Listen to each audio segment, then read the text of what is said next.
شيخ الجمال وشيخة في جيلها، عقل وثقل وخصال كبر وعنفوان، مترفه كنا الترف قنديلها، بين الخدود الحمر وعذاب ثمان، اللي تجاريها يا مطول ليلها، اللي تجاريها يا مطول ليلها، طرق وصايبها مع الغدا الزيان، اليتمى يلعودها وجديلها، اشفاقها اللي كاسبه كل الرهان، في حضورها جمالها ينبي لها، وخلود عينها الريم عود الخيزران، اللي تميل المترفات بميلها، اللي تميل المترفات بميلها.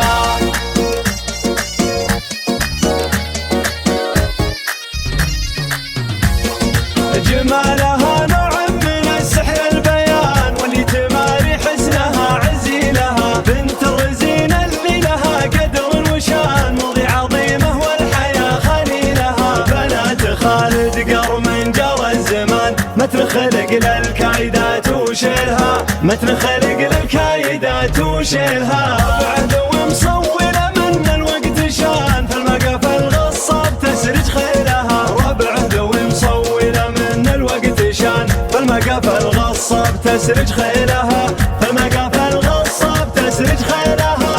الشعر تستاهله بنت الحصان، شيخ الجمال وشيخة في جيلها، عقل وثقل وخصال كبر وعنفوان، مترفه كنا الترف قنديلها، بين الخدود الحمر وعذاب ثمان، اللي تجاريها يا مطول ليلها، اللي تجاريها يا مطول ليلها، طرق وصايبها مع الغدا الزيان، اليتمى يلعودها وجديلها، اشفاقها اللي كاسبه كل الرهان، في حضورها جمالها ينبي لها، وخلود عينها الريم عود الخيزران، اللي تميل المترفات بميلها، اللي تميل المترفات بميلها.